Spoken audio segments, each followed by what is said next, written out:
LPG വിതരണത്തിൽ വലിയ പ്രതിസന്ധിയാണ് വന്നുകൊണ്ടിരിക്കുന്നത്. ഹോട്ടലുകൾ അടച്ചു തുടങ്ങി. പാചകവാതകം വീടുകളിൽ ഇനി 25 ദിവസം കഴിഞ്ഞാലേ കിട്ടുകയുള്ളൂ എന്ന് പറയുന്നു. വളരെ വലിയ തോതിലാണ് പാചകവാതക പ്രതിസന്ധി വരുന്നത്.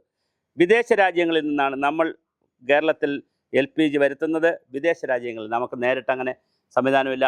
UAE-യിൽ നിന്നും റഷ്യയിൽ നിന്നുമൊക്കെയാണ് വരുത്തുന്നത്. UAE-യിൽ ഈ സംഘർഷം ഉണ്ടാകുമ്പോൾ, ഇപ്പോൾ ഇറാനിൽ നിന്ന് നമ്മൾ വരുത്തിയിരുന്നു, ഇറാനും UAE-യിലുമൊക്കെ ഈ സംഘർഷം ഉണ്ടാകുമ്പോൾ സ്വാഭാവികമായിട്ട് വലിയ പ്രതിസന്ധിയാണ് വരുന്നത്. 5 സിലിണ്ടർ വരെ മാത്രം സ്റ്റോക്ക് ചെയ്യാൻ നിയന്ത്രണം വന്നിട്ടുണ്ട്. ഹോട്ടലുകളോട് ഒരുപാട് സ്റ്റോക്ക് ചെയ്യരുതെന്ന് പറഞ്ഞിട്ടുണ്ട്. പിന്നെ സിലിണ്ടർ വില 14.2 കിലോഗ്രാം വരുന്ന ഗാർഹിക സിലിണ്ടറിൻ്റെ വില 60 രൂപ കൂട്ടിയിട്ടുമുണ്ട്. അങ്ങനെ അതുകൊണ്ട് തന്നെ അന്താരാഷ്ട്ര തലത്തിൽ പ്രത്യേകിച്ച് മിഡിൽ ഈസ്റ്റ് രാജ്യങ്ങളിൽ നടക്കുന്ന ഈ സംഘർഷം കാരണം LPGയുടെ ഗ്യാസിന് ഒരു സമ്മർദ്ദമുണ്ടായിട്ടുണ്ട്. പക്ഷേ 2 മാസത്തേക്ക് നമുക്ക് ഓയിലും ഗ്യാസും ഒക്കെ ഉണ്ടെന്ന് പറയുന്നു. എന്നാലും ഒരു ഡിസ്ട്രിബ്യൂഷനിൽ ഒരു സമ്മർദ്ദമുണ്ടായിട്ടുണ്ട്. വീടുകൾക്ക് ഇപ്പോൾ വലിയ ക്ഷാമം ഉണ്ടായിട്ടില്ല. ഹോട്ടലുകൾക്കും ബിസിനസ്സുകൾക്കും വലിയ പ്രതിസന്ധിയാണ് ഉണ്ടാകുന്നത്. തീർച്ചയായിട്ടും ഇത് യുദ്ധം നീണ്ടുപോയാൽ പാചകവാതകത്തിന് മാത്രമല്ല, അതുപോലെ തന്നെ നമ്മുടെ പെട്രോളിയത്തിനും വലിയ സമ്മർദ്ദമാണ് ഉണ്ടാകുന്നത്. തീർച്ചയായിട്ടും ഭാവിയിൽ ഇത് സംബന്ധമായ ഒരുപാട് വലിയ സമ്മർദ്ദം ഉണ്ടാകാനുള്ള സാധ്യതയും വളരെ കൂടുതലാണ്. LPG കേരളത്തിൽ പ്രത്യേകിച്ച് നമ്മുടെ പാലക്കാട് ഭാഗത്താണെങ്കിൽ 920 രൂപ, അതേസമയം പിന്നെ പല നഗരങ്ങളിലും 60 രൂപയ്ക്ക് വരെ 115 രൂപ കൂടിയ കാര്യമുണ്ട്. മിഡിൽ ഈസ്റ്റ് മേഖലയിലെ സംഘർഷമാണ് ഒന്നാമത്തെ പ്രശ്നം. LPG കൂടുതലായി ഇറക്കുമതി ചെയ്യേണ്ടി വരുന്നു മറ്റ് രാജ്യങ്ങളിൽ നിന്ന്. അതിൻ്റെ ഗതാഗത ചെലവ് കൂടുന്നു. പക്ഷേ നമുക്ക് ഏകദേശം 860-870 രൂപയായിരുന്നത് ഇപ്പോൾ 920 രൂപയിൽ കൂടുതൽ ആയിട്ടുണ്ട്.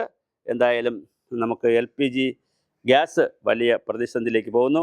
അതിഥി തൊഴിലാളികൾ ഹോട്ടലുകളിൽ നിന്ന് നാട്ടിലേക്ക് പോകുന്ന അവസ്ഥ. പക്ഷെ നാട്ടിൽ ചെന്നാലും അവിടെയും ഗ്യാസിൻ്റെ പ്രോബ്ലമുണ്ട്. ഇന്ത്യയിൽ ഈ ഗ്യാസ് പ്രതിസന്ധി അല്ലെങ്കിൽ LPG വാതക സിലിണ്ടറിൻ്റെ പ്രതിസന്ധി വളരെ രൂക്ഷമായി വരുന്നു. പക്ഷേ അത് ഒരു നിലച്ചിട്ടില്ല. അത് കൊടുക്കുന്നുണ്ട്. പക്ഷേ എങ്കിലും ഡേറ്റ് കൂട്ടിയിട്ടുണ്ട്. 25 ദിവസമാക്കുന്നു ഇടവേള. മറ്റേത് ബുക്ക് ചെയ്താൽ ഉടനെ കിട്ടുന്നതായിരുന്നു. ഇത് 25 ദിവസമാകുന്നു. അതുപോലെ തന്നെ പിന്നെ വില കൂടുന്നു. ഹോട്ടലുകൾക്കും സ്ഥാപനങ്ങൾക്കും ഗ്യാസിൻ്റെ നിയന്ത്രണം വരുന്നത് കൊണ്ട് സിലിണ്ടറിൻ്റെ എണ്ണത്തിലൊക്കെ വലിയ നിയന്ത്രണമാണ് വരുന്നത്. എന്തായാലും ഇറാൻ, ഇസ്രായേൽ, അമേരിക്ക യുദ്ധം എത്രയും പെട്ടെന്ന് അവസാനിക്കുമെന്ന് തന്നെ നമുക്ക് കരുതാം. അങ്ങനെ അവസാനിച്ചില്ലെങ്കിൽ UAE രാജ്യങ്ങളിൽ നിന്ന് ഇറക്കുമതി ചെയ്യുന്ന, പ്രത്യേകിച്ച് ഈ മിഡിൽ ഈസ്റ്റ് രാജ്യങ്ങൾ, പശ്ചിമ ഏഷ്യൻ രാജ്യങ്ങളിൽ നിന്നൊക്കെ ഇറക്കുമതി ചെയ്യുന്ന എണ്ണയുടെയും പാചകവാതകത്തിൻ്റെയും സമ്മർദ്ദം വളരെ കൂടുതലായിരിക്കും. അത് എങ്ങോട്ടാണ് വണ്ടി പോകുന്നതെന്ന് നമുക്ക് പറയാൻ കഴിയത്തില്ല. അപ്പോൾ എന്തായാലും റഷ്യയിൽ നിന്ന് നമ്മൾ ഇറക്കുമതി ചെയ്യുന്നുണ്ട്. പക്ഷേ സമ്പൂർണ്ണമായി റഷ്യയെ മാത്രം നമുക്ക് ഡിപ്പെൻഡ് ചെയ്ത് പോകാൻ കഴിയില്ല. കുറച്ച് ഇപ്പുറത്തുനിന്നും കൂടി ഇറക്കേണ്ടി വരും. ഇപ്പുറത്ത് ഇറക്കാനുള്ള സാങ്കേതിക തടസ്സങ്ങളുണ്ട്. ആ തടസ്സങ്ങളുള്ളത് കൊണ്ട് തന്നെ എങ്ങോട്ടാണ് വണ്ടി പോകുന്നറിയില്ല. എന്തായാലും പാചക ഗ്യാസിൻ്റെ വില വളരെ അടുത്ത് കൂടിയിട്ടുണ്ട്. ഇനി അത് 2000 ആകാൻ പിന്നെ അല്ല 1000ലേക്ക് പോകാനുള്ള സാധ്യത കൂടുതലാണ്. അതുപോലെ തന്നെ പിന്നെ ഹോട്ടലുകൾക്ക്, വ്യവസായങ്ങൾക്ക് അല്ലെങ്കിൽ സ്ഥാപനങ്ങൾ കൊടുത്തുകൊണ്ടിരിക്കുന്ന ഗ്യാസിൻ്റെ ചാർജ്, വാണിജ്യ ആവശ്യങ്ങൾക്ക് എടുക്കുന്ന ഗ്യാസിൻ്റെ ചാർജും കൂടാനുള്ള സാധ്യതയുണ്ട്. ഗ്യാസ് ക്ഷാമം വരുമോ? കാരണം ഇപ്പോൾ പിന്നെ ഗെയിൽ പൈപ്പ് വരികയും അതുപോലെ പലതരത്തിൽ വാതകം സമ്പൂർണ്ണമായി ഗ്യാസിൻ്റെ കാര്യത്തിലേക്ക് ജനങ്ങൾ മാറിക്കഴിഞ്ഞു. അപ്പോൾ മാറിയ ഒരു സാഹചര്യത്തിൽ തീർച്ചയായിട്ടും ഗ്യാസ് ക്ഷാമം ഉണ്ടാകുകയാണെങ്കിൽ അത് ജീവിതത്തിൻ്റെ ഓരോ കുടുംബത്തിൻ്റെയും താളം തന്നെ തെറ്റിക്കും എന്നുള്ള കാര്യത്തിൽ യാതൊരു തർക്കവുമില്ല. ഇത് ക്രൈസിസ് വളരെയധികം വലിയ തോതിലാണ് ഇതിൻ്റെ ക്രൈസിസ് ഉണ്ടായിക്കൊണ്ടിരിക്കുന്നത്. എന്തായാലും നമുക്ക് കാത്തിരുന്ന് കാണാം. പക്ഷേ UAE-യിൽ ഉണ്ടാകുന്ന യുദ്ധം നീണ്ടു പോകാതിരിക്കാൻ നമുക്ക് പ്രാർത്ഥിക്കാം, ആഗ്രഹിക്കാം. അതിലൂടെ ഈ പ്രശ്നം പരിഹരിക്കപ്പെടട്ടെ.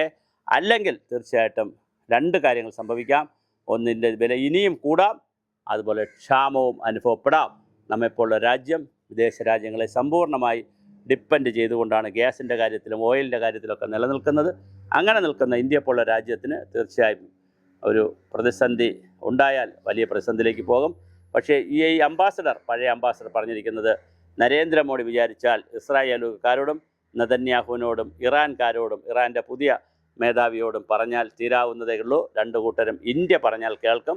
അതുകൊണ്ട് ഇന്ത്യ പറയണം എന്നാണ് പറഞ്ഞിരിക്കുന്നത്. അങ്ങനെ നരേന്ദ്രമോദി പറയുമോ എന്നറിയില്ല. പറഞ്ഞാൽ ഒരുപക്ഷെ ഇതിനൊക്കെ ഒരു പരിഹാരമുണ്ടാകാൻ സാധ്യതയും കാണുന്നു. അപ്പോഴും ഈ പ്രതിസന്ധികളെ രൂക്ഷമാക്കിക്കൊണ്ട് എങ്ങനെയാണ് നമുക്ക് ജീവിക്കാൻ പറ്റുക, നമ്മുടെ രാജ്യത്തിന് വളരാൻ പറ്റുക എന്നാണ് അമേരിക്ക ചിന്തിക്കുന്നത്. അതിനിടയിൽ എന്ത് സംഭവിക്കും നമുക്കറിയില്ല. എന്തായാലും കേരളത്തിലെ ഗ്രാമങ്ങളിൽ അല്ലെങ്കിൽ ചെറിയ പട്ടണങ്ങളിലെ ഹോട്ടലുകളിൽ ഇപ്പോൾ തന്നെ ഗ്യാസിൻ്റെ ക്ഷാമം വന്നു കഴിഞ്ഞു. ഒരുപാട് അതിഥി തൊഴിലാളികളാണ് തിരിച്ചവരെ നാട്ടിലേക്ക് പോകുന്നത്. അതുകൊണ്ട് പൊതു സ്ഥാപനങ്ങളൊക്കെ ഈ ഗ്യാസ് ഉപയോഗിക്കുന്ന ഹോട്ടലുകളും റെസ്റ്റോറൻറ്റുകളും വലിയ പ്രതിസന്ധിയിലൂടെയാണ് കടന്നു പോയിക്കൊണ്ടിരിക്കുന്നത്. പാചകവാതകം വീടുകളിലേക്ക്, ഗൃഹാധിഷ്ഠിതമായിട്ടുള്ള പാചകവാതകത്തിലേക്ക് ഇപ്പോൾ ഇത് കയറിയിട്ടില്ല. അത് പക്ഷേ വരുന്ന ദിവസങ്ങളിൽ അങ്ങനെ കയറാതിരിക്കേണ്ട. അതുകൊണ്ട് ആരും പാനിക്കാവരുത്. വീഡിയോ കണ്ടിട്ട് ഇനിയിപ്പോൾ വീട്ടിൽ ഗ്യാസ് കിട്ടൂലേ, അങ്ങനെ ഒരു പ്രശ്നം ഇപ്പോൾ ഇല്ല, ഒരു പ്രതിസന്ധി ഇല്ല. പക്ഷേ ഭാവിയിൽ ഈ പറഞ്ഞതുപോലെ അങ്ങനെ ഒരു പ്രതിസന്ധി വരാം. അതുകൊണ്ട് വളരെ സൂക്ഷിച്ച് ഈ കാര്യങ്ങൾ കൈകാര്യം ചെയ്യണമെന്ന് പ്രത്യേകം അഭ്യർത്ഥിക്കുകയാണ്. തീർച്ചയായിട്ടും LPG വാണിജ്യ ആവശ്യങ്ങൾക്കുള്ള LPG ഗ്യാസ് സിലിണ്ടറിന് ഒരു ക്ഷാമം, ചെറുതായിട്ടൊരു റിഡക്ഷൻ, ക്ഷാമമെന്ന് പറയാനായിട്ടില്ല, ഒരു കുറയ്ക്കൽ അല്ലെങ്കിൽ അതിൻ്റെ എണ്ണം കുറയ്ക്കുന്ന രീതിയിലേക്ക് കാര്യങ്ങൾ വന്നിട്ടുണ്ട്. അതിനിയും കൂടാനാണ് ദിവസങ്ങൾ കഴിയുമ്പോൾ അതിൻ്റെ സാധ്യത കൂടാനാണ് സാധ്യത. അല്ലെങ്കിൽ യുദ്ധം ഏകപക്ഷീയമായോ അല്ലെങ്കിൽ ചർച്ചകളുടെ അടിസ്ഥാനത്തിലോ യുദ്ധം തീരണം. തീർന്നില്ലെങ്കിൽ ഇതിൻ്റെ ഒരു പ്രതിസന്ധി വരിക തന്നെ ചെയ്യും.